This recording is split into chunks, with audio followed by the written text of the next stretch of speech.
Awesome. So thank you everyone for joining me this evening. I'm really, really glad to have you here. And we're going to be talking all about cats and aggression. As I said, we've got so much to cover. There'll probably be other mini series that come off of this one. If there's any topic in particular that we kind of touch on and you'd like to know more about, please let me know. I would love to be able to give you guys what it is that you want to see. So just without further ado, I'm going to share my screen and we will begin. So she says, me and technology. Oh, there we go. Okay, so I've still got, Emma, I've still got you on my screen. Can you give me a thumbs up that you can see my screen and that you've got the webinar slides? Lovely. Cool beans. Thank you very much. Okay, let's get going. So without further ado, cats and aggression. Let's get into it. So I've put up, first of all, what we're going to cover. I'm not going to go through this point by point. I hate death by PowerPoint. It just really helps to keep me focused on what we're talking about. So please note, as we go through, some points I'll address that are bullet points on the screen. Other ones I won't. They'll just come up in conversation as we're kind of working through. So just bear that in mind. It's not going to be point by point, but we will cover everything that's there. So like I said, I'm hoping we'll have time for questions at the end. Pop them in the chat as we go, and we'll see how much we can manage to do in an hour and a half. So first of all, who am I? So some of you may be aware of who I am and what I do. Some of you may have come across me recently. So my name is Julianne, and I am I wouldn't say crazy cat lady, because that kind of conjures up a bit of a stereotype. I can talk about cats for hours. I call myself a holistic feline behaviorist, but I'm actually a holistic feline practitioner. So the reason I call myself a behaviorist is because everybody knows what a behaviorist does, whereas what I do is a little bit more than. So I work with cats and their guardians, for people that have problem behaviors with their cats, basically. But I'm also trying to help educate people. I'm trying to help people be aware of, you know, how they can connect more with their cat, to learn more about their cats. So it's not just the behavior bit. It's not just about the problem behaviors. There's so much more to Naturally Cats. I'm also a pet bereavement counsellor. The picture at the bottom is my dear girl Pickle. She was 17 when we put her to sleep. I can't talk much about it because it breaks my heart, but she was my inspiration, and she was very, very poorly. She inspired me to investigate complementary and alternative treatments and bring it all together to create Naturally Cats. So I wouldn't be here doing what I am today if it wasn't for her. The picture in the top right is me and little Leo. He's our current little buddy in the house. He was previously feral, and as you can see, he's had his ear tipped because he was part of a trap, neuter and return program. So we've had him about 18 months now, and I'm falling madly, deeply in love. What can I say? Head over heels already. So the hashtag I've put at the bottom there, giving cats a voice, you'll see it on every slide. That is my mission. And I have to say, it's no small feat. You know, I want to change the world's perception of cats. That's why I'm here. That's why I'm doing what I'm doing. I am loving every minute, and I welcome anybody who has an interest in cats, who works with cats, to come along, to join me, to use it, to connect. You know, I want to build a network of people. I want to speak up about cats. So that's kind of why I'm here doing what I'm doing, really. Okay, so let's get into it. What is aggression? Personally, for me, it is the most misunderstood cat behavior. It's something that people just really mislabel and misinterpret, I think is the best word for me. So the bits that I've put there, they're all definitions from like Google or, you know, dictionaries online. And there's so much more to it, you know, which we'll cover this evening. But for me, you know, aggression can be anything from, see, look, I'm distracted already with the comments. Sorry. Aggression can be anything from, you know, a cat saying no thank you, to full on hissing and spitting or cowering in the corner. So aggression in terms of when you're talking about a cat, it isn't just that full-on attack. There's more to it than that. Some people may not call it aggression, and that's absolutely fine. And to be honest, I don't really care what people call it, as long as people understand the behavior that is coming from a cat and why they're doing what they're doing. So as we'll talk about as we go through the webinar, I believe that all behavior has a reason. All cat behavior is for a purpose. They don't do things just to be, malicious or ignorant or to wind you up. That's not the way cats work. Yes, they do crazy behaviors. They do weird things we may not understand. But again, it's potentially because we just don't understand it. So I wanted to do this webinar about aggression because I really wanted to share with people how they can learn to read their cat more and how they can reduce that kind of misinterpretation, if you like. So we're going to start off with the 10 types of aggression. These are what I term to be the 10 types of aggression. So other people out there, the behaviorists, cat people have different names. They explain them differently. They may have more, they may have less. It's really kind of all the same thing. I put it into 10 categories to try to make it easy for people to understand and to try to basically break it down as much as possible into chunks that people could get their head around. So there's a blog on my website. It's actually in 2 parts about feline aggression. So we do 5 in one part and 5 in the second part.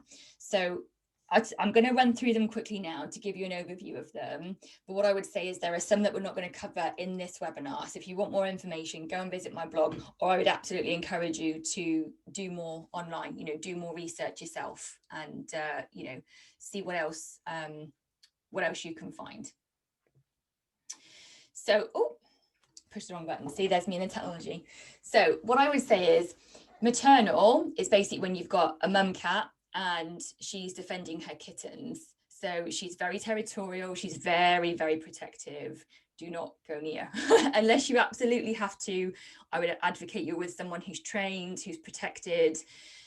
A maternal mum cat can be very, very aggressive. So, she's trying to defend her little babies, basically.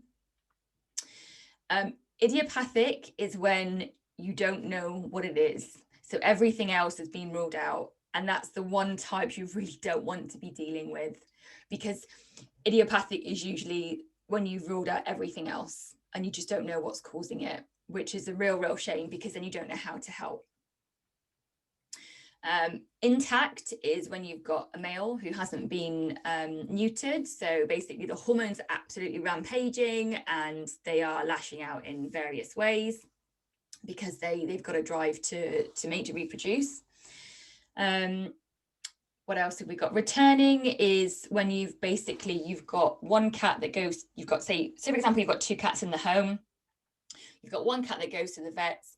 Maybe it's for a checkup, maybe it's for an operation, but basically when that cat comes home, they smell different.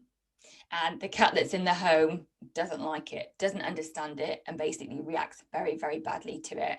So I'm helping a client with that at the moment. We've got 2 cats. One of them went to the vets. There was a situation, came back, and the brother sadly didn't recognize the cat. So there was a lot of aggression. So we're doing reintroduction and things, again, which I won't go into. So returning is when you've got an animal basically that leaves the home, it comes back, it smells different. As you may or may not know, cats are all about scent, and that causes aggression and causes problems. Redirected is a good example for that. Is usually when a cat is sat at a window and they see something they can't get to that they want to. So again, it's not necessarily aggression in the term of, a cat may lash out and be hissing and spitting in the kind of most violent sense of aggression. But basically, if you've got a cat sat on your window, they're looking at a bird that they can't get to, or a mouse, or, whatever on the floor. And then they might turn inward towards the home and either go and bop another cat on the head or go and attack the dog. It might be that you stroke them and they turn around and they lash out at you. So redirected is basically when the cat is feeling an emotion towards something but can't play out that emotion, so they redirect it to something else.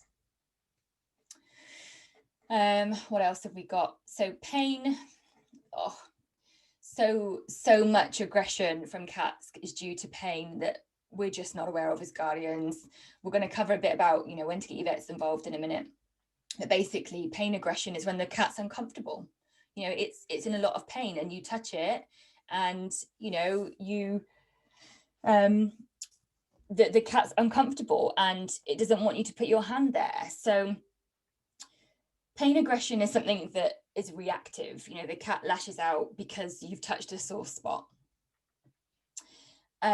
Play and contact aggression are very similar. I do separate them, but play aggression is basically when you're playing with your cat, which is what I talked about in social media. You're playing with your cat and they get really excited, and then you stroke them and they go for your hand, or you're playing and all of a sudden they just turn around and they come and lunge at you. Contact aggression is similar between play and pain in that, you know, if you've got a cat that doesn't like to be handled, doesn't like to be touched, you go to stroke them, whether that's around the face, the ears, you know, or down towards the rest of the body, and they're not keen on contact. So again, it's not a full-blown aggressive reaction, but they may tell you that they're saying no thank you, and it can be misconstrued as aggression. And then the last two really, so fear-based and territorial are, you know, fear is quite sad. Cats that are fearful, you know, will either be, you know, fight, flight, or freeze. A lot of people misinterpret fear-based aggression, and it's one of the saddest, I think, situations that I deal with. So, you know, if you've got a cat that needs to hide away, it needs to hide away. Don't go and poke it and try and get it out of its safety spot, because it's going to be reactive and it's going to be unhappy. Territorial aggression is where you've basically got either in the home, for example, like multi-cat households, or out and about in the garden or the street, basically where you've got cats that are fighting over territory. So those are my definitions of aggression. Like I said, people may agree with them, may not. I tried to break it down to make it simple and straightforward. And one of the reasons I do that is because when you know what you're dealing with, you've got an idea of how you can help. So the fact that I break it down into 10 types, it's very likely that when people are dealing with behavior problems, they could be dealing with more than one type. So when I work with a client who says I've got behavior problems, but they're experiencing behavior problems with their cat, and they say, you know, I don't know what to do, I don't know what's going on, you know, my first question is, as the big red heart, which is, have you had the cat checked by a vet? As a behaviorist, even as a holistic practitioner using complementary and alternative medicine, or approaches, I should say, not medicine, my first question is always, have you had your cat checked by the vet? So to rule out things like pain aggression, you know, to rule out if there's potentially a urinary tract infection or some other form of pain or something else going on in the body, there's a sudden behavior change with your cat, check them with the vet. It's all very well at looking on Facebook and online for help. And, you know, I say this, it's all very well seeking out someone like me, but my first question, and to be honest with you, any behaviorist worth their weight, their first question should be to you, have you had the cat checked by a vet? Because that is the easiest thing to rule out any medical problem. So the bad news is you could be dealing with more than one type at any moment. The good news is when you know what you're dealing with, you can help. So if you've got an idea as to what's going on with your cat, you can try and change things, you know, one step at a time. I've talked in other webinars about, you know, when you make changes to your home or to the cat's environment, do them really slowly. Cats don't always react very well to change, and some cats react badly than others. So once you know what you're dealing with, that's a great starting point. And if you need to make changes, just do it really, really slowly and be aware of how the cat's coping with it. When you've got more than one type, it usually leads to a very unhappy cat, and usually, like I said, usually most of the time, chronic behavior problems. So if you're dealing with behavior problems, the quicker you get help or you try to improve things or make things better for the cat, the better. The longer you leave behavior problems, the harder they can be to resolve, and the harder it can be to understand how you can help your cat.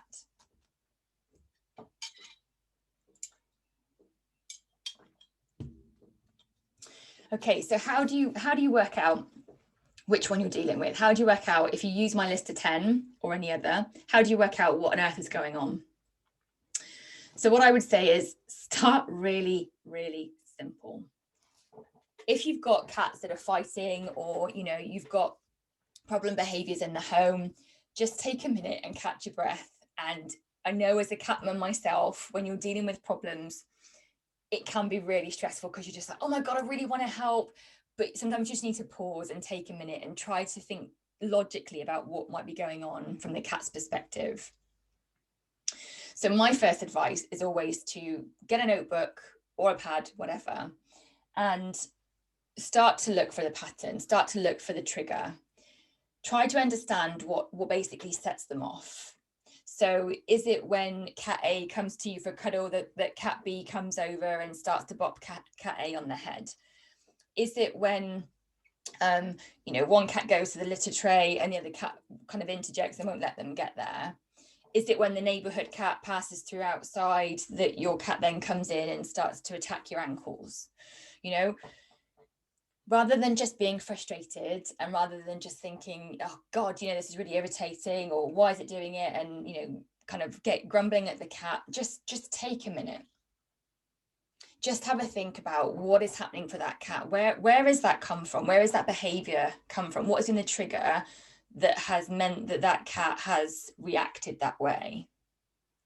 So the more you make notes, which may seem really simple, the more you can see a pattern, the more you can understand, do you know what?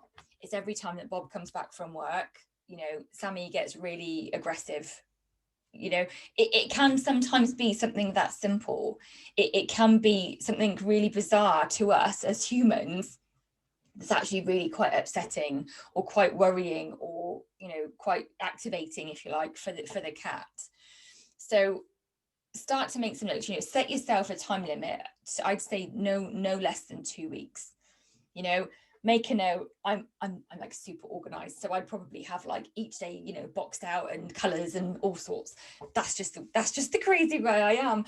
But, you know, it doesn't have to be that structured. Just make notes when you can, even if it's on your phone. You know, even if you're just making a few notes on your phone. Oh, you know, little Peggy did so and so at this point. You know, you will start to see what's going on, and actually that information is gold. So to people like me as a behaviorist or a practitioner, or even to your vet, to be able to say this is what happens when, is really, really helpful. If the client comes to me and says my cat's really aggressive, I'm like, okay, so when does it do it? What do you think are the reasons for it? You know, I'm going to ask questions because I'm trying to figure out what's going on. I'm trying to see the full picture here. So, you know, if the person comes to me with like the corners of the jigsaw or the outline, I'm like, okay, got something to work with here. I've got an idea as to how we can investigate further. So as simple as it may sound, I definitely advocate making some notes. And, you know, if you can, as time goes on, try to connect the dots. It will make your life easier, or if you do get help, it will make their life easier as well. Okay, so signs of aggression. I hope no one gets offended by the wording that I've put on the second point down. I did sort of put funny symbols, so I didn't actually write any cuss words. So for me, aggression has a scale, and I think it can be really helpful when you're doing your book, when you're making your notes, to start to make some pointers. You know, have a look at how stressed is the cat, what's going on. So, you know, score it. And I know that might seem really, really simple, but actually, again, it can be really effective. So you can see, is the cat going, you know, is the cat kind of like this? You know, it's almost like a little bit angry or a little bit frustrated, because anger and frustration for me also come into aggression. They're like the precursors to like aggression. Or are they constantly, you know, hissing and their tails all puffy and they're all kind of, you know, their hackles are up? Are they like that all the time? So have a think about, what are you seeing from your cat? So for me, again, this is just the way that I work. I kind of put things into 2 different categories. So one is like, no, thank you. And the other is like, hell no, you know, you've got to be joking. So there is it's a spectrum. There is other things in between. But I tried to give you an idea here of what is one end and what is the other. And what happens is they basically increase. So as you go from, you know, let me give you an example. So if you're stroking your cat and everything seems fine, right? And all of a sudden their tail may just twitch slightly at the end, and you're stroking your cat and the tail's like this, and you just, you're just like, I want cuddles. I've had a long day. I just need some cat cuddles, right? And then the tail starts to, go a bit more, and you're still stroking. So it's gone from a little twitch on the end to, a thrashing almost of the tail. Now, to me, when I'm stroking Leo, if I see him react with, a start of a tail twitch, or his ears start to slowly twist, I will stop stroking him. Now, I fully understand before anybody says some cats will bat their tail when they're happy. I know that. So, don't get me wrong. What I talk about here is like generalized for most cats. So the tail is just one way, but basically you need to read the body language of the cat. So looking how their eyes are, looking where their whiskers are pointing, noticing obviously the fur on their body. Some cats are really, really clear. Some cats will put their paw on your hand to stop it. Leo does that. Leo does that a lot with us. And my husband never reads it and continues to stroke him. And then Leo turns around and he's got a paw and he bats him and he's got a claw out. And my husband's like, oh, he got me. I'm like, oh yeah, no wonder. So that's Leo being like, first of all, no, thank you. And my husband's like, oh, but I want cuddles and it's great fun and he's so fluffy. And I'm like, baby, you're going to get, baby, no, too late. There we go. So as much as there are signs there, you need to read them. You definitely need to read them. So a cat will go from a 1 or 2, a 0 to 1 to a 10. Some do it really quickly. Some do it without you being aware of it. Bear with me, I'm just going to open a window. Some do it really quickly and they give you warning signs. So some will start to increase their no thank yous. The paw will come out to put on your hand, or they'll quickly bat you. Again, there'll be no claws, or if you don't pay attention, the next time there will be claws, because it's very unusual for a cat to just go from 0 or 1 to 10 just like that, unless it's an extenuating circumstance of the situation. If something's, a dog coming in and is barking around the house or something, the cat can be asleep on the sofa and all of a sudden be up, puffed up, hissing, and all sorts. So the things on the right hand side, the hell no's, the 5 to 10, are what I think a lot of people class as aggression. It's the tail thrashing, it's the hissing, it's the spitting, it's the slow, it's the noise. I hate making sound effects online, but you know what I mean? It's the swearing noise. When you see that their hackles are up. Leo came in the other day and, oh my goodness, I don't know what happened. I usually see his tail puffed up and it looks like a toilet brush. This day he came home, all his hackles were up on his body and he had hackles on top of his head. And I've never, ever seen that ever. So literally he was puffed up everywhere. The ears can be flat to their head. And again, depending on the type of aggression you're dealing with, it could be that they're arched and they're all like, sideways and ready to go and attack, or it could be that they're curled up tight. So curled up tight is more around fear. And again, like I said, I call it fear aggression, because if you push a cat's boundaries, if they're curled up tight and they're under the bed and they're retreating and hidden away, and you keep putting your hand in, you're going to get a swipe, then you're going to get a hiss, and then you're going to get, probably a really bad, powerful swipe with a few claws. So have a think about the body language. Try to read the cat. Now, I haven't gone into too much about body language. I haven't done the real specifics. I haven't put images here about, ear shape and whisker shape and eyes and stuff, because again, you can get all that online. And to be honest, what I really want to get across here is read the body language. Read the body language of your cat. That they are giving you signals to say, I don't want that, thank you very much. They are giving you signals to say, I'm not happy with the way you're interacting with me. I don't want you to do that to me. So it's really key that you take the time to look at them and to read them. And I've put here, look for the increasing scale, look for things escalating. Don't keep pushing it, back away, remove the stressor.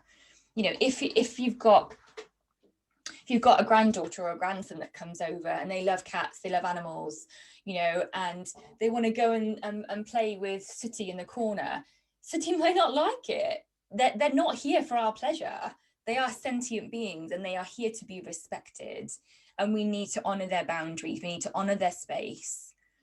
And also the last point I've put there is we need to release control. So I've talked about control in other modules, in other webinars, specifically the self-selection. And it's really hard as a human to do that, because that's what we feel comfortable with. That's what gives us a sense of control and peace when we're in control of things. What we need to realize is that cats should have a choice how they interact with us. So when we come home from work, God, yeah, you want to give them kisses and cuddles. Why wouldn't you? They're fluffy, they're cuddly, they're lovely, and they're your babies most of the time. But they may not want it. And actually, there's something really powerful in respecting that. There is something really powerful in looking at them, reading them, and saying, okay, do you know what? That's fine. I'll give you a cuddle a bit later. I'll come back to you, you know, when you're in play mode or when you're ready to kind of interact with me. So the signs of aggression I've put here, they're warnings. They range from warnings to like the real big obvious signs. And the subtle ones are the ones that I want you to be aware of, the ones I want you to try and observe, because those are the precursors to the others. Okay, aggression in multi-cat homes.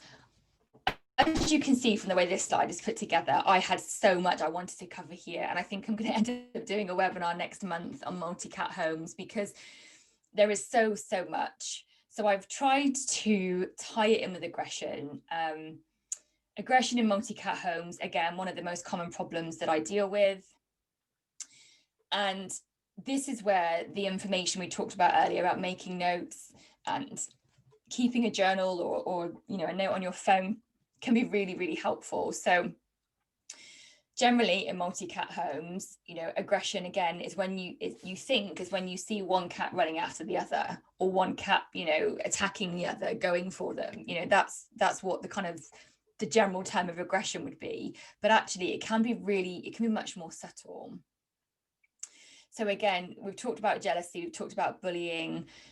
Anxiety kind of comes into this. So with the emotional problems, you know, when you've got a stressed out cat, yes, you can call it stress, but when you boil it down to whether it's anxious or whether it's aggressive, they're very different, and one can lead to the other. So, you know, you could have two cats, for example, you could have more. You've got one cat who's constantly attacking the other, which then leads to that second cat being really anxious and then potentially over grooming. And as much as you'll see, you know, soft spots on the cat, you know, bits where it's lost its fur, yes, that cat is anxious and dealing with anxiety, which we did a webinar on last month, but that's only part of the problem. The other part of the problem you've got is, why is that cat anxious? Is it because cat A is constantly going for it, is bullying it, is blocking the litter trays? Is it because they're trying to get in the way of the food? So the emotional problems that happen in multi-cat homes are a real can of worms, tin of beans, whatever you want to call it. There's never just one thing going on. I like 99% guarantee that there's never just one thing going on. There's never a quick fix or an easy solution. There's generally, you've got to look at it and figure out unravel the puzzle. So when it comes to aggression in multi-cat homes, first checks obviously with the vet, make sure that nothing is going on medically or physically. Then I would always say look at resources. So aggression in multi-cat homes generally comes down to territory, but I would always advise checking resources. So making sure you've got separate food stations for each cat, making sure there's no, they're not feeling threatened when they're eating, making sure that you've got separate water bowls, you've got enough litter trays. And these are the other things that people aren't generally aware of. Make sure that they've got enough access to humans. And we'll cover a bit about that in a minute. Look at what access they've got in the home, look at the walkways. Is one cat constantly blocking the other? Because actually that's a form of aggression. So again, it's not hissing and fighting and attacking, but it is still a form of aggression towards that cat. So when it comes to territory issues, oh my goodness, a cat's territory is defined by its scent. So when there's aggression in multi-cat homes, it can really be dependent on the type of personality you've got in those cats. If you've got the type of cat that can get very withdrawn and very despondent very easily, will be very cautious about where it puts its energy, they're likely to be the one that retreats and withdraws. If you've got a cat that is potentially anxious, again, anxiety, you think of a cat that is cowering in the corner and over grooming, but not necessarily. Anxiety can manifest from aggression, other way around. Aggression can manifest from anxiety. So if a cat's feeling anxious, they may lash out because they're feeling insecure. They've not got the territory that they need. They've not got enough of their own scent around the house. They've not got the access to the food that they need. So in multi-cat homes, like I said, it's a whole other element to cover. But if you've got multiple cats, 2 or more, 2 to 10, whatever, first of all, check their resources. Make sure that you're providing all the kind of functional stuff that you need to. Make sure that you've got everything that they need in the way and in the places that they need it. So it's no good having a scratch and pose in the corner of the bedroom if it never gets used, because that's not a key scent marker for any cat. It's no good having a cat bed on top of the sofa if one of your cats doesn't like to come in the front room because the dog's always in there. So it's all very well having these things, but placement is really, really key as well. Look at where the cat goes. Look at where the cat's territory is in the home. So you may have, say, 7 rooms in your home. The cat may go into like 4.7 of them. So it may go on the bed in one room. It may go in the corner of another room, and then the hallways and a bit in the dining room. Just because you've got a home doesn't mean that home is the cat's territory. But again, I'm going to kind of pause that there because that again is another big topic when it comes to territory, how you establish it. What I would say is, with regards to aggression, the best thing you can do is make sure that the cat has high vantage points, places to retreat, and that you've got enough key scent markers. So key scent markers are cat beds, litter trays, and scratching posts. So yes, it might be convenient for you to have the litter tray in the kitchen or the spare room, but actually, is that the right place for that cat? So if you've got no cat beds, or you've got 1 cat bed in the whole house and you've got 4 cats, you need more. If you've got 4 cat beds and you've got 4 cats, you still need more. So it's all about looking at where that aggressive cat is, where they're going, who they're interacting with. Do they go over to a bed and displace another cat from it? If they do, that's not a good sign. I'm going to pause that because I could go into much more detail about multi-cat homes. We've got quite a bit still to cover. So, how to reduce aggression. So now we get on to different things, practical stuff. I've got a slide of what not to do, and then other different ways to treat and help your cat. So there's a couple of things in here I wanted to draw out first of all. So we talked before, I said to you about quiet time and about one-to-one. Now, aggressive cats very quickly get a bad rap in the house. They're grumpy, they're miserable, she doesn't like to be touched, and it's a real shame, because like I said, there's something going on with that cat. Maybe they're anxious, maybe they're in pain, maybe they're fearful of something, where, again, that comes back to what aggression are you dealing with. But one of the things I keep hearing from my clients is, do you know what, I've really enjoyed spending time with them. So I do a lot of work with remedies, as you may or may not know. I work with behavior modification, environment enrichment, and natural and botanical remedies. And throughout all the different clients that I have, they say to me, like, I just don't really get a chance to spend time with them. And now, because they've got homework from me, they are doing that. They're spending time one-to-one with their cat. It's not just a question of coming home, putting food down, and it being a functional thing, which I'll put my hand up. I do that. I have days when I am online and working a lot later than I meant to.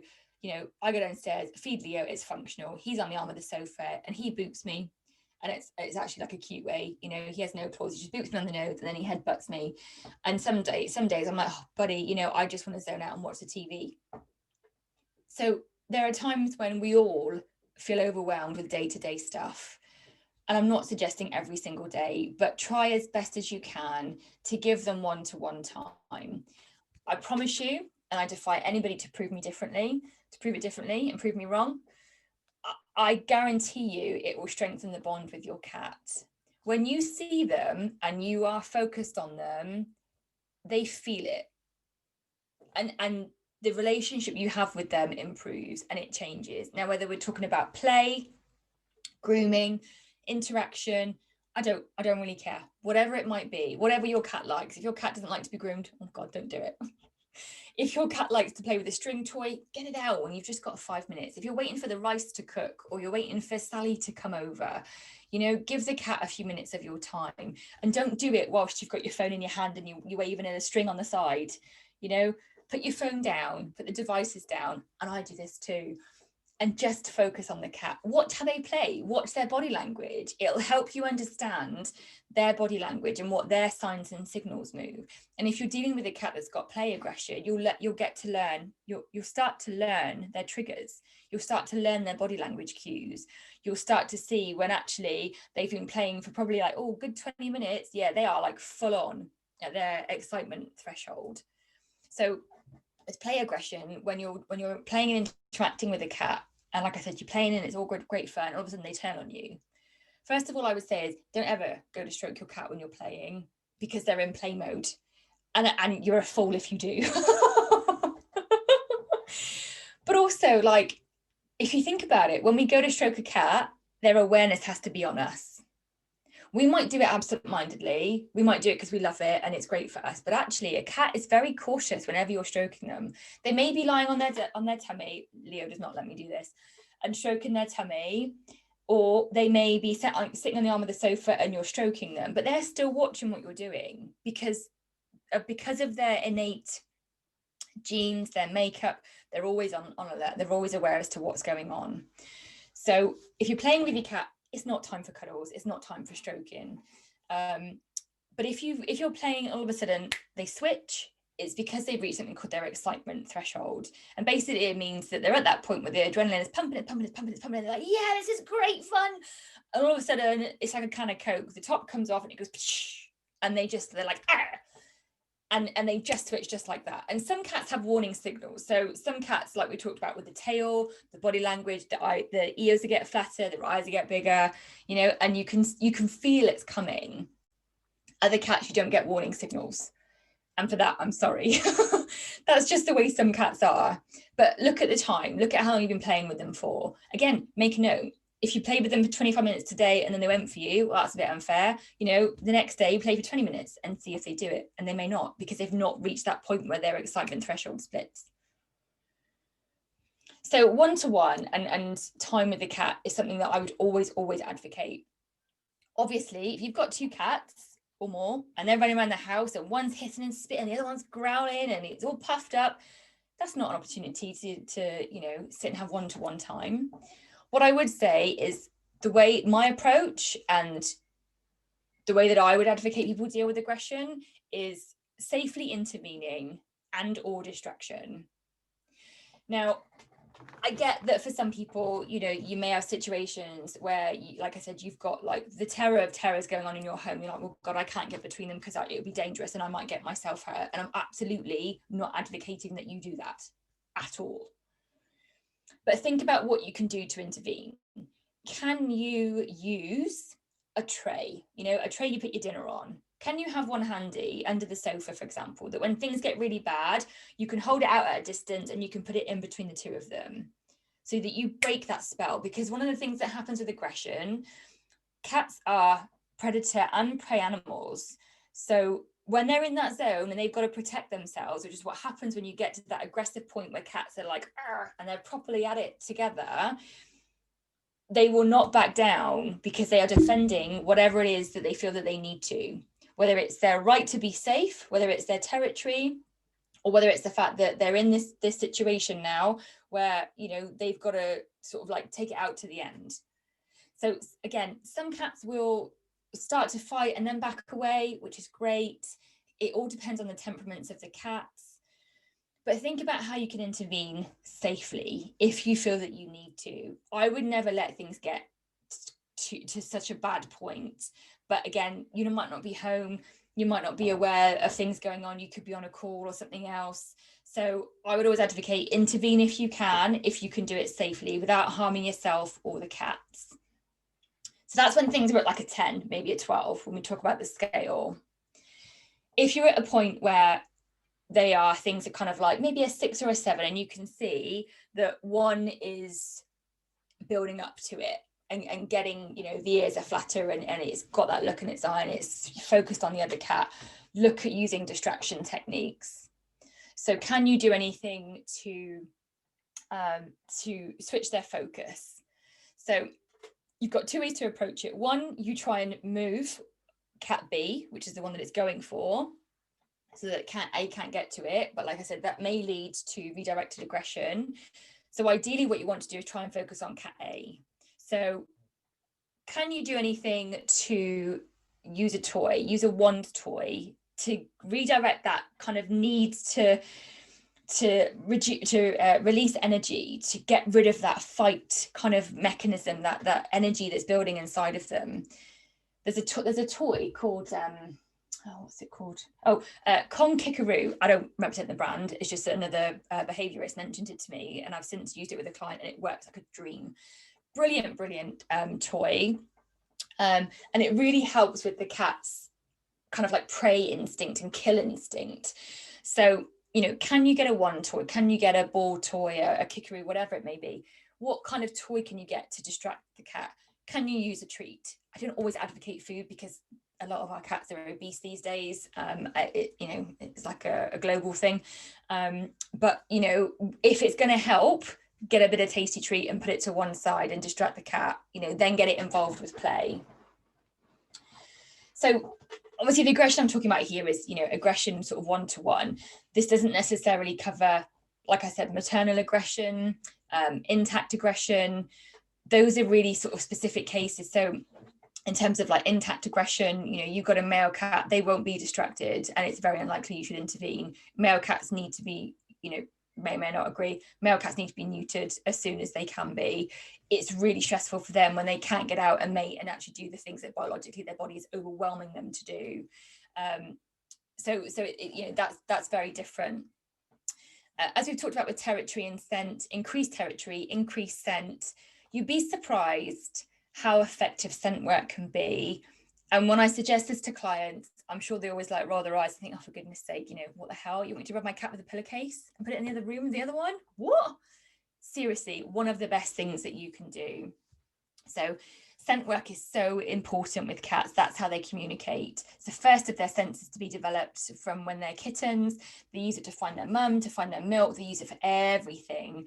And when they're older, you know, it's realistically the only way they communicate. You know, they scent things that are theirs to be in their territory. They scent us as humans. They can tell if their food's off, if there's bacteria growing, because they can smell it. They use it for, oh God, for everything. So increase their scent around the home.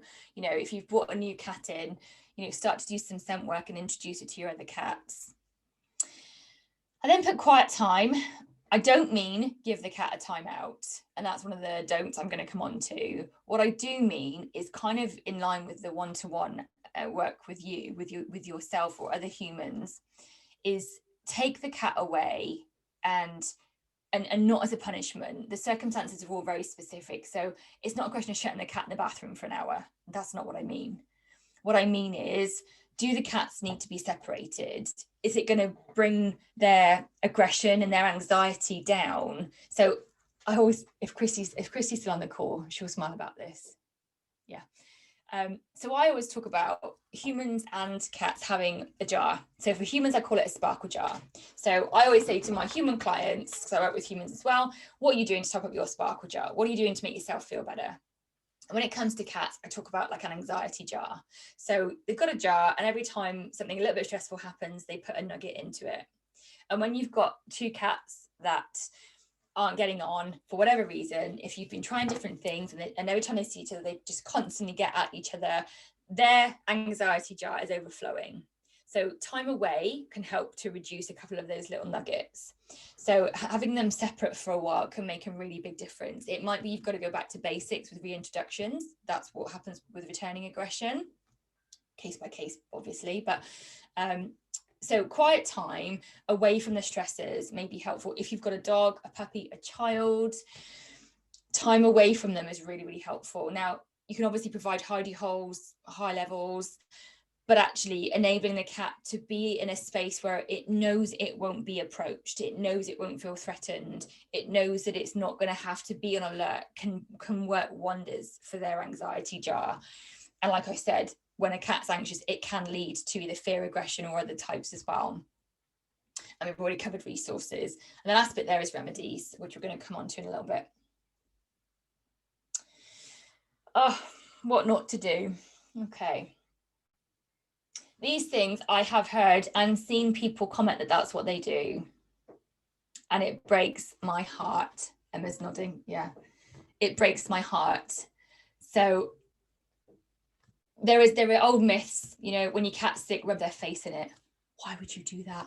You know, when your cat's naughty or, you know, they're fighting, squirt it with a water bottle. Now, again, I appreciate some people that are watching this on replay, and maybe some of you on the call have got your own views about this. I don't agree with that. All it does is lead to a fear response from you. So I never ever advocate it, ever. Also never advocate shouting at the cat. They don't understand. They just don't understand. Throw things. Why the hell would you? They're a sentient being who is exhibiting for them a perfectly normal behavior.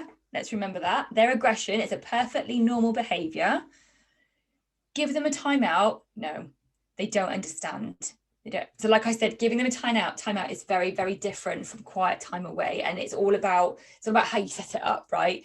You sitting in the room with a cat and a book is very different to shutting them in the bathroom for an hour because they need to know better. It just doesn't work that way. And punishment. So I do a lot of behavior modification, and the best way, which I'm sure people on the call will agree, to get anything from a cat is positive reinforcement. Punishment just doesn't work. So squirting the cat with a water bottle can be seen as a punishment. Shouting at the cat is going to elicit a fear response. The cat doesn't understand. So there are people that say, we talked about before, you've got two cats, they're going at it in the house, you know, how do you break them up? You can't safely put a tray in between them. You don't want to get involved. What do you do, right? So we're talking like I said, 12 out of 10 here. Things have gone absolutely haywire in the home. What on earth do you do? Fair question. So try intervening, that doesn't work. What I would say is a very short, sharp noise can help. So I've seen somebody who advocates using like a personal alarm. Good God, that is like super loud. I wouldn't advocate that because the cat's hearing obviously is much, much better than ours. So here we go with the sound effects again. What I would do and what I have done in the past is I go, quite embarrassing. I had a kitten once, Lily, and she was very, she would push my buttons. And what I would do with her would be really short, really sharp, and it kind of made her stop and look at me. And then it's all about what you follow it up with. So whether you follow it up with a squirt of the water bottle, obviously not. You then, you know, I would then follow it up with obviously a very stern voice, you know, put her down from the worktop or whatever it was. But it was that moment that makes them pause because there's a noise. And again, that might give you the opportunity to intervene. It might mean that the two that are going at it, one of them can run away and it breaks it up. So I do advocate a noise. Again, it's all about the, what's the word? It's all about the volume. It's all about the I can't think. It's about the conditions, you know, it's about how you do it. That's what is important. You know, setting off a rape alarm, a personal alarm, that's going to be far too loud. And yes, it will break them up, but my God, your neighbour's going to wonder what on earth is going on. So I wouldn't advocate that, you know, a short, sharp noise. And I have had people comment and say that, you know, again, it can lead to a fear response because the cats know the noise came from you. But again, it depends what you use. You know, it is all about perspective. It's all about the conditions around it. So I was never shouting at Lily. It was that noise that she would be sniffing on the table, for example, and she'd stop and look at me. And I'm quite stern, so she knows by the look of my tone of voice that she's not allowed to do that. So again, you know, it's about you and how you control yourself with regards to the reactions to them. Okay, so we've talked a little bit about this. Some gorgeous pictures. I love Little Sunshine in the Middle. He's one of my current clients, and you might see him a lot on my social media. He's just gorgeous. But from what you can see with him there, he is sat on a pillowcase. So yes, he's on the white blanket, but on top of that, from what you can see by his elbow, he's on a pillowcase. Because he is one of the cats that was dealing with return aggression. So his sister went to the vets and came home, and he reacted really badly. So we've been doing a lot of scent work. So his guardian will get a pillowcase, rub it on his face and along his body, not, like rub it like he's having his hair dried, gently rub it along the side of his face, and then take it into the other room where his sister will sniff at it. And sometimes she'll sit on it, sometimes she'll lick it, sometimes she'll sit by it, sometimes she sniffs and walks away. But it's all about that scent work. It's all about the reintegration. It's about having this cat realize that this cat's here and they're currently separated because there was a lot of aggression with them. There's a lot of anxiety with them. And actually they were at the point where if the remote dropped on the floor, that would lead to a fight between them because they were just that heightened. So scent work is an option. It is one of the best options. The two boys in the top right corner, exactly the same thing. They're actually being introduced to a new cat. There's three of them in their home at the moment. They're getting introduced to a fourth. One of them's reacted really badly, weeing everywhere because they did introductions and it didn't go particularly well. Now we're at a point again, we've taken a step back and we're doing scent work. And now we're actually at the point with them where we're doing introductions with one of them to the new edition, a little bit by little bit every day. But I won't go into new editions because again, that's another webinar. So top left corner, it's kind of the next step. So you do the scent work, you do the soft introductions, and then this is where you get to the point where, excuse me, you're starting to help them to see each other and help them to reintegrate. So if you've got returning aggression, and to be honest with you, if you've got territory aggression, it's going to also be really effective. Sometimes it helps to go back to basics. Sometimes it helps to separate and to start again. Now, again, it's all circumstance specific, but it's an option that you could consider if you've got problems and you're dealing with aggression in the home. Okay, other options. So for those of you that would have watched my anxiety webinar, you'll see some of these pictures are familiar. I don't advocate some of these suggestions, but they're on here because I always like to give people a really rounded view of their options. I never just tell people what I believe in and this is the right way to do it, because there are so many ways to do it, and what may work for one person may not work for another. What I believe in, somebody else may not believe in. So on the left, we've talked about cats. Obviously. We've talked about toys, distractions. Obviously, having wands are really helpful because you can dangle them when you've got the two cats that are going at each other if you're dealing with that type of aggression. Also with fear-based aggression, these are really handy because if the cat is hiding under the bed, you can kind of just dangle it a bit outside and play outside. So you don't have to be straight in there with your hand. You can let the cat come out. And actually, if you notice that last time they were right against the wall, and actually this time they're further in the middle of the bed, and then the next time you try it with them and try and integrate with them, they're just under the edge of the bed, you can pull the toilet a bit further back. So you've got capacity to still be at a safe distance from them, but still be able to interact. Medication, for me, I would say absolute last resort, but some people find it helpful. A lot of people don't know about other options. So if they go to the vet and the vet's potentially not open to either complementary or alternative medicine, doesn't recommend a behaviorist, a vet may put them on medication. I would always advocate that you try other options before you get to that point. But again, it's what's right for you as a guardian. Calming collar, I don't agree with, because it's not an option that the cat has to choose, again with the medication as well. The chemicals on the calming collars, they could cause skin irritations. Again, mixed reviews. I've seen people get on really, really well with them. I don't potentially like them because the cat can't choose to interact with it or not. Feline, I've used Feline. It didn't make a difference to my cats at the time. Not all cats are affected by Feline because it's a synthetic hormone or pheromone. Only a certain number of cats are affected by it. Again, great non-invasive way to have that kind of product around the home. And again, if it's a really kind of popular and well-known option, so it might be something that works really, really well for your house. It may be that you've tried it, or a friend's tried it and had great success. Absolutely, go for it. You've got nothing to lose. I haven't heard of any adverse effects from Feline. And like I said, I can't think of any, just not all cats are affected by it. So again, one that you could consider. And then finally, we talked about, again, in the anxiety webinar, calming treats. So my issue with calming treats is they're full of a load of other crap. So there are things in there like marigold or valerian or catnip, but my question is, why not give them the real thing? So sadly, if you look at cat treats, calm treats, when you look at the list of ingredients, which I think we talked about in the cat food webinar, I highlighted some of the things that are bad in them. If ever you read a cat label food, complete food or treat, and you can't pronounce some of the words, that should be a bit of a warning to you. But again, it's on the market, so you could try and use them. So onto natural treatment options. So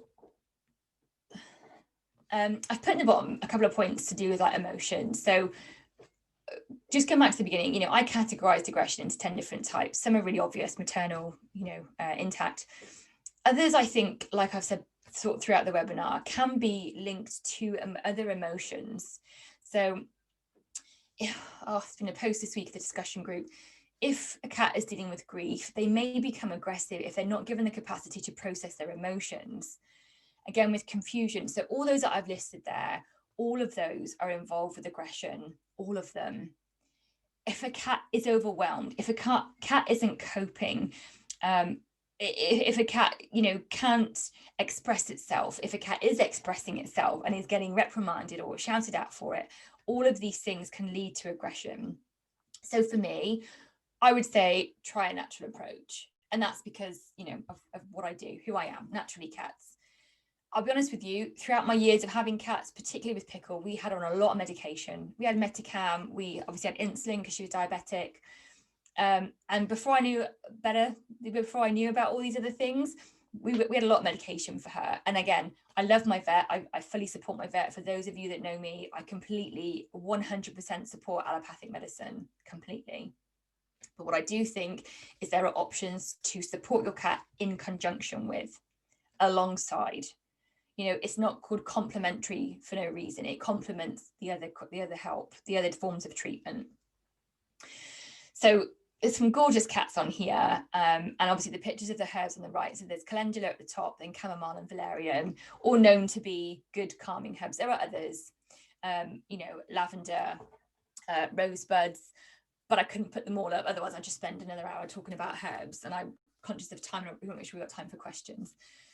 So the pictures we've got here, are just gorgeous. There's the bottom right is Millie, and she is eating valerian. She had a new brother. She wasn't dealing particularly well with it. They were having bouts of aggression. Her guardian got a herb garden. She absolutely loved it. And now, funny enough, they're getting on really, really well with some other changes, I would say. I'm not going to sit here and say herbs are the be all end all. It is a holistic approach. So yes, you can give your cat herbs, a herb garden to use to self-select, to support their emotional state, but you may need to make other changes in the home like we've talked about. You may need to add another scratching post. You may need to create another food station. And then the natural treatment options continued. So basically, I talked to you about herbs, and I talk a lot about herbs. So I sell herb gardens for cats, because I believe that it's a way that we can support their emotional needs. It's a really safe way that I can share with guardians. There's information on the shop. You get a leaflet when you buy a garden. It's a really safe way to help the emotional needs of the cat. If you don't know what you're doing with behavior, you think you've got everything in their environment, you just don't know what's going on, it's a really safe and good option to try. These pictures here are essential oils. So there are, again, different ways to do it. The top left is me with a client. So this isn't just me going in with the bottle straight away. We'd worked up to this point. And again, I don't advise on essential oils unless I'm working with a client, because there is potential for them to be misused, which can then lead to problems. You can absolutely use essential oils with cats. You just need to know what you're doing. So shameless plug, actually, Nyana Morag and I have got a book coming out called The Aromatic Cat, which is all about how to use remedies. We talk about essential oils. We talk about how to use them diluted and safely with the lids on and things like that. But we're trying to kind of help people understand how you can use essential oils effectively with cats. You just need to know what you're doing.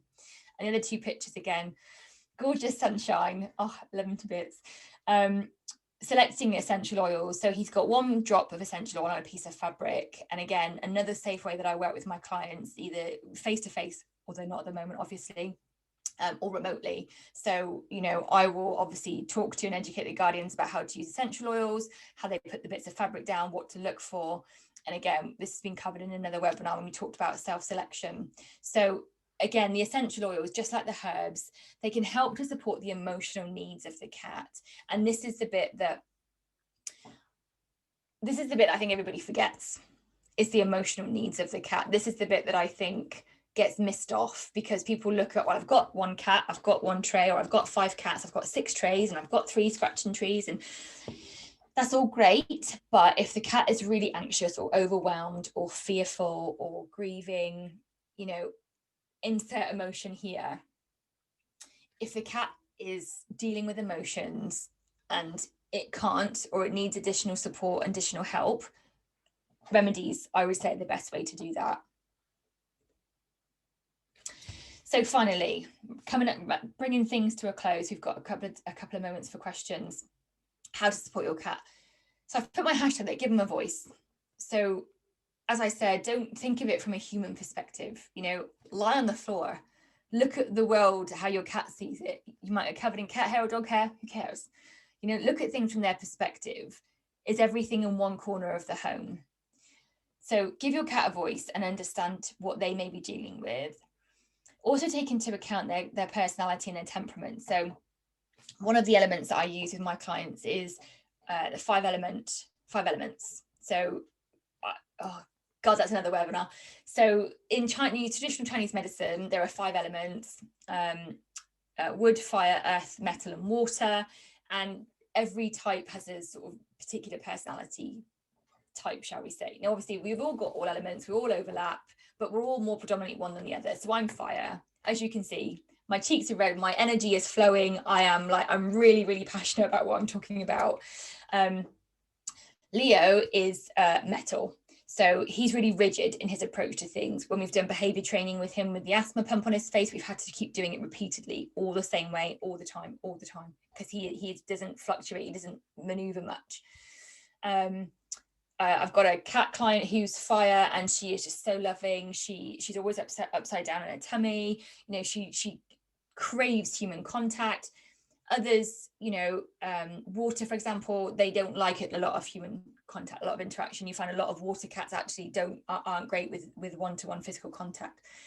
So my point being, look at the cat's personality and temperament, and see how that affects them. So if they're a nervous cat, you're probably dealing with fear aggression. If they're a boisterous cat, you're potentially dealing with, you know, territorial aggression, or it could be fear aggression, but in a fight mode rather than a flight and retreat mode. Look at your external conditions. So think about what's going on in and around the home. If your cats go outside, has a new cat moved into the neighborhood? Are you seeing them chased home more frequently? Are they out more often? If they're indoor cats, do you keep seeing a neighbour's cat or dog past the window? Or, you know, are there constantly like blackbirds on the patio outside? Is that irritating them? Is that leading them to come into the house and then take that aggression out on other cats? So have a look at the external conditions, the things that you're not in control of, and see if there's anything you can do there, or see if there's anything that you can highlight. Get help. My goodness, like I said, get help. If you think you've got aggression problems, try your best from everything we've talked about tonight to understand it, identify what you're dealing with, look at what you think might be lacking or how you can change things for the cat, try and make changes. If not, get help. The longer you have problems, particularly aggression, the harder it's going to be to change things, the harder it will be to, you know, redirect or to support the animals, the longer it's probably going to take to fix the problem. Your budget. So again, you know, not everybody can afford to get extra help that way. Not everybody can afford to get an extra cat tree or whatever. So look at what you can manage. Family members, definitely get people on board in the home. If you think you've got a problem, or you know you've got a problem, if you're going to reach out for help or you're going to make changes, tell people in the home. Have a family conference, do it over dinner, you know, put phones in a box for 20 minutes, whatever it may be, but talk to people about what you're doing. You know, you might be the only crazy cat person in the home, but I guarantee you, if you tell people in the home what you're doing and ask them for their support and tell them the ways they can support you. For example, I'm separating the cats for 2 nights, don't let Bobby out because I don't want it to upset Sammy. Tell everybody else in the home what your plan is, because the more you can come together and work together, the more chance you've got of success. Commit to change and helping kind of ties in with the one above. If you need to make changes and you want to help your cat, throw yourself into it, throw yourself at it. Making half-assed changes isn't really going to help. And actually what you might find is it can make things worse. So I would always advocate you find the time to look at what you're dealing with, understand it, look at what you need to change and improve, and then go ahead and make the changes. And you know what? Sometimes you need to make a hard decision. So if you're dealing with, multi-cat homes and you've got one cat that is just particularly aggressive and you've tried as hard as you might need to think about rehoming it. Now, I don't say that lightly. All my cats have been from rescues and I know that they're overrun. I don't say this lightly, but it is sometimes in the best interest of the cat. And that is something that people really, really miss. So if you've got a cat, just gone goosey, sorry. So if you've got a cat who is constantly like weeing everywhere or constantly going for another one or is getting bullied by others, you really need to think about what is in the best interest of that cat. And God, it will break your heart.